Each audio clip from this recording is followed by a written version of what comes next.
Hi, I'm Nick. This is Nick's Fix. Welcome to the shorter version of the Uncanny connections between ancient Greek and ancient Malays. This is the 7 uncanny ancient Greek and ancient Malays connections. First off, the warding of evil sign. Second, Greek design inspired buildings. Next, Ptolemy's map. Next, Mount Jurai. Next, Voodoo. Next, invincibility. And lastly, the 7th, the Perseus bloodline. Welcome to the shorter version for the uncanny connections between ancient Greeks and ancient Malays. Number 1 is warding of evil sign. A brick with 3 parallel lines was found in Sungai Batu archaeological complex, and it bears resemblance to the warding of evil sign of the ancient Greeks.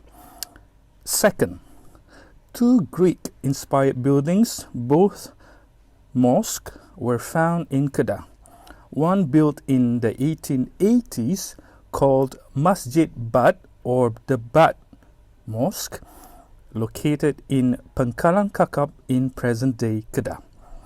The other one is in area or Site 21 in the Bujang Valley Archaeological Complex, believed to be built 1,100 years ago. Both buildings showed uncanny similarities with Greek building designs. Lots of big pillars and probably localized to suit local resources and materials. The next one is Ptolemy's map. Most Malaysians that grew in the Malaysian education system knows about Ptolemy's map. It was drawn in about 100 to 200 AD. Some say it was 150 AD, some say it's 120, but most agreed that Ptolemy might have gathered the resources from his predecessors, his seniors. But Ptolemy managed to gain fame because his map was the infamous one. In that map, the Malay land was depicted with all the Greek stylized names. For example, the Malay lands were called the Golden Chersones, which means the Golden Peninsula. So, if the Greeks deem it necessary to put the ancient Malays on their radar, or rather on their map, and supposedly, but actually verifiedly, to be producer of gold or fame with gold, then and for someone producing gold, the ancient Malays must have kingdoms, political, administrative structures, and it is not entirely impossible for the Greek to take note and also send merchants. And throughout most of histories, the Malays were known to be honest, trustworthy, and good managers of ports. And that's how later, much later, in the 1500s, or believed to be earlier, 1300, the Malacca entrepot was realized. But this is way before that, even before Christ was born. Because, for example, Kedah is believed to be having its own civilization at 788 BC. So that must be why Ptolemy deemed it necessary to include Golden Chersones, the ancient Malay lands, into his map. Next is Mount Gerai, or the Gerai Mountain.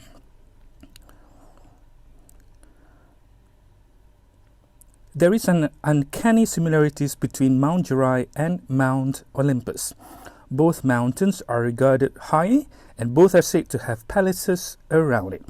Prof. Saleha from UIAM believes the word Gerai from Mount Gerai refers to Sarai, which means palaces in ancient Arabic.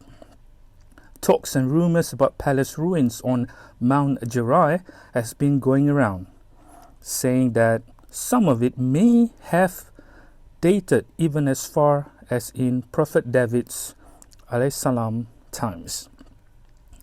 So it is uncanny that Mount Gerai or Gerai Island could be filled with palaces, not unlike Mount Olympus, who is said to be filled with gorgeous and magnificent palace around it. Fourth is the fish sauce. Whilst Kelantanese have their budus, the Greeks have garam or garum, both made from fishes using fermentation. Next is the power of invincibility. Now, this concerns the theory about the river Styx. The river Styx was used for bathing in the Greek mythology, used by Perseus, Achilles, and others. In the Malay stories and legend, King Loyor was said to have an impenetrable skin, making him not be able to be harmed by any weapons. But King Loyor was eventually murdered with coconut shell teeth from an animated crocodile made from the babong tree roots, conjured by an evil warlock. Number 6, the descendants of Perseus. I'm sorry, not number 6. It's actually the last one. They are descendants of Perseus, the Greek hero in ancient Malay worlds. It's hard to believe, but the possibilities are there. Various royal houses like Sriwijaya and Champa, for example, have made claims they are descended from Zulkarnain, who is said to be Cyrus the Great too, one of the great kings from the Achaemenid dynasty. Other houses claim descendancies through various other royal houses that, surprisingly, are still connected to the Achaemenid royal houses. The Achaemenids, on the other hand, claimed they are descendants from Perseus, the famous Greek hero. Since many ancient Malay royal houses have connections to the Achaemenids, there are probabilities that Perseus' descendants exist in the ancient Malay world, namely in ancient Malay royal houses, families, and king. There it is, the 7 ancient Greeks and ancient Malay connections. Thank you for watching.